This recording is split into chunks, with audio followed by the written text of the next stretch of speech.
రాణివాసం ఎలా ఉంటుంది? ఎంత పెద్దదాని అయిపోయావు. పెద్దింట్లో ఉంటున్నాను కదా. నువ్వు వస్తావని అనుకోలేదు. నువ్వు పిలుస్తావని నేను అనుకోలేదు. రా కూర్చో.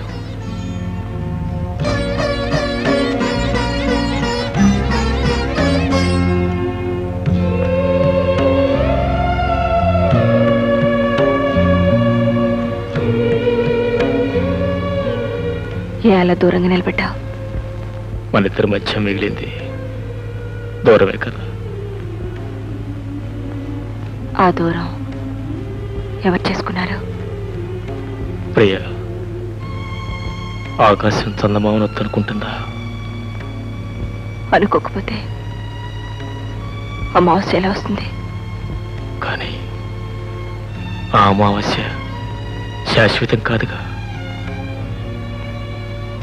మన ఏర్పాటు కూడా శాశ్వతం కాదు. ప్రియా. అవును,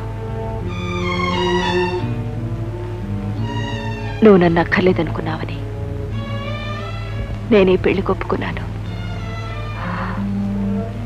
నువ్వు నన్ను కావాలనుకున్నావని, పరిస్థితులే మనల్ని కలవనివ్వలేదని తెలుసుకున్న తర్వాత నేనెంత కుమిలిపోయానో నీకు తెలియదు బావా. ప్రియా, నేను ఇంకా నీ మనసులో బావుగా మిగిలిన్నానా? ఉండబట్టేగా ఇంత దూరం వచ్చాను. అయితే ఈ దూరం ఇంకా దూరంగానే ఉండిపోతుందా? అది నిన్ను బట్టి ఉంటుంది. ప్రియా, నువ్వు దగ్గర చేర్చుకోవాలి అనుకుంటే దగ్గరవుతాను. అంటే నీతో వచ్చేయాలనుంది. ప్రియా. తప్ప కాదు, పెళ్ళై కాపురం చేస్తూ. కాపురం చేస్తే తప్పు, చేయకపోతే అంటే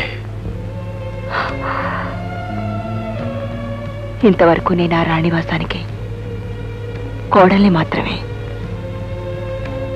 ఆయనకి ఇంకా భార్యని కాలేదు.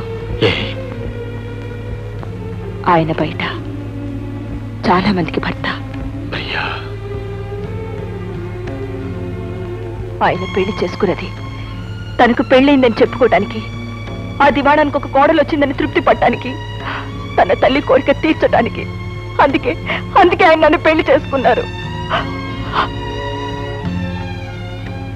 బావా, నన్ను తీసుకువెళ్ళటానికి నీకు ధైర్యం ఉంటే నీతో రావడానికి నాకు సాహసం ఉంది. ప్రియా. ఏమిటి ఏమిటి ఇంకా ఆలోచిస్తున్నారు? ఇది చెడు, ఇది మంచి అని ఆలోచిస్తూనే మీలాంటి వాళ్ళు జీవితాలని చేతులారా నాశనం చేసుకుంటున్నారు. తన కొడుకేమిటో ఆమెకు బాగా తెలిసిండి కూడా ఈ పెళ్లి చేసింది. ఎందుకని? స్వార్థం కోసం కాదా? అతనేమిటో అతనికి కూడా బాగా తెలుసు. తెలిసిండి కూడా ఈ పెళ్లి ఒప్పుకున్నాడు. ఎందుకని? తన తల్లి మాట నిలబెట్టాలన్న స్వార్థం కోసం. ఇలా ఎవరి స్వార్థానికి వాళ్ళు ప్రవర్తిస్తున్నారు, ఎవరి స్వార్థాన్ని వాళ్ళు చూసుకుంటున్నారు. మీ స్వార్థం మీరు చూసుకుంటే తప్పే ఉంది. వెళ్ళండి.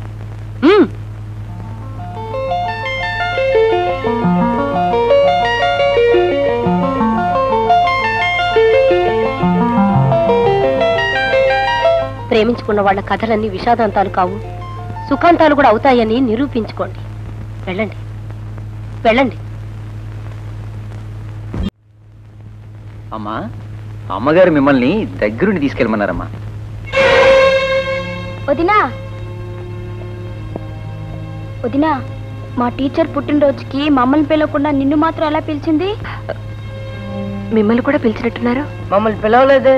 మిమ్మల్ని పిలవడం ఏంటి? వెళదాం రండి.